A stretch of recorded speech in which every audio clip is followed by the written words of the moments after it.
Okay,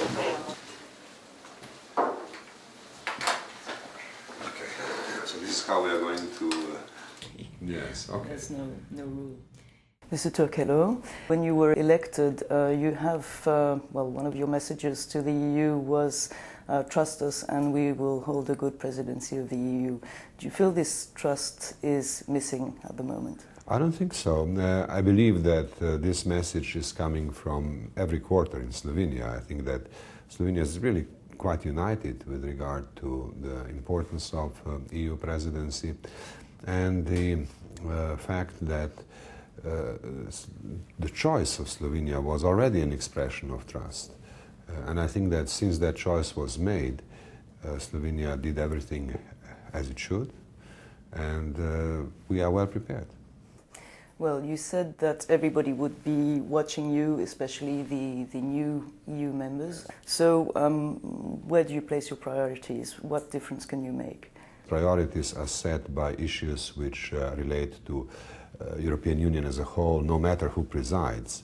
I think it is very important that the new treaty was finalized during the Portuguese presidency. So one of the issues which had the potential of becoming a complicating factor in the European Union was removed in a timely fashion.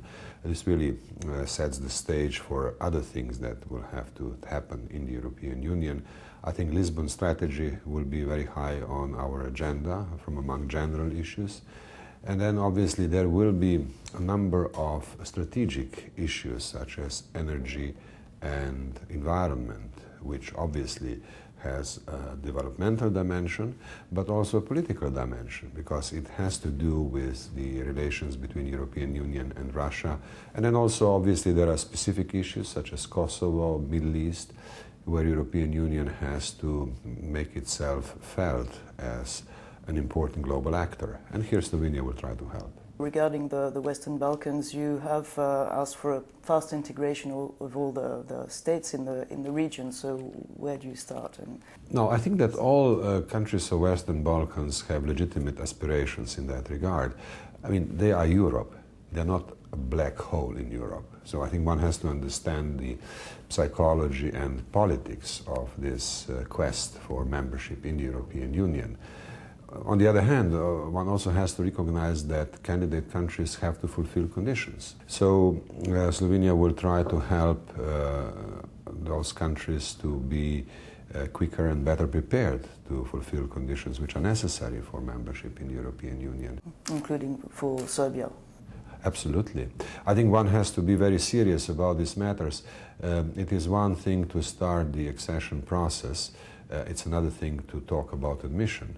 And I think for the latter part, it's clear that things have to happen. I mean, General Mladic has to be handed over to the tribunal in The Hague.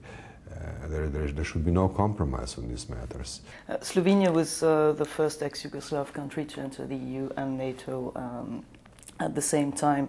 Do you believe in NATO more than in European foreign and security policy? I think that this is a false choice. I think what we believe in Slovenia is strengthening of European common foreign and security policy. We think that this is a vital element of European future.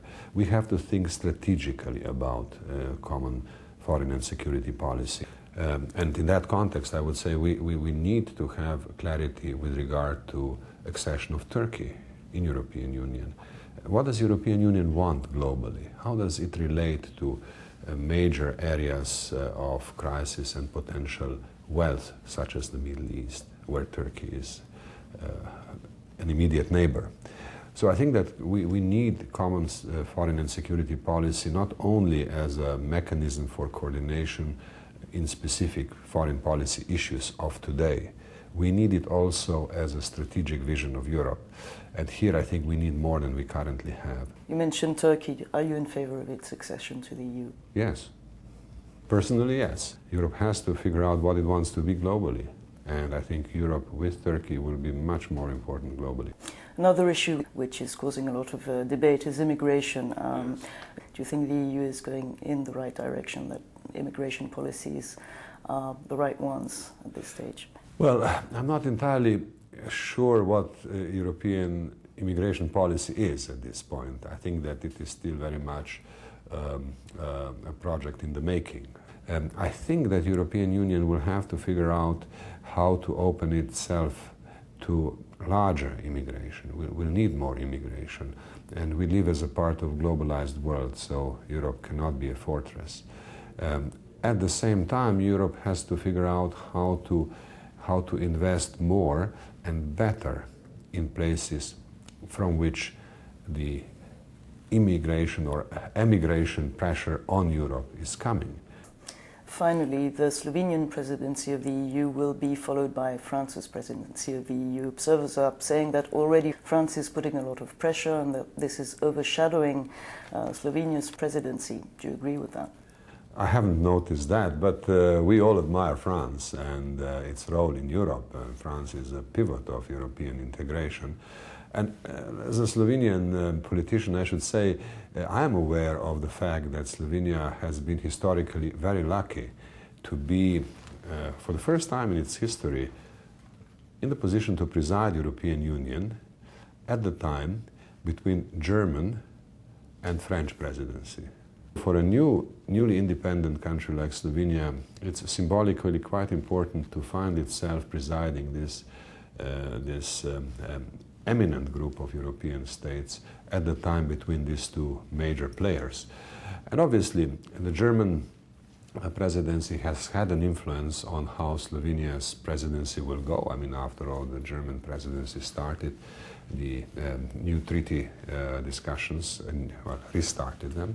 And France obviously is eager to continue. And we are in the middle. And this is just wonderful. Thank you very much. Thank you very much for your attention.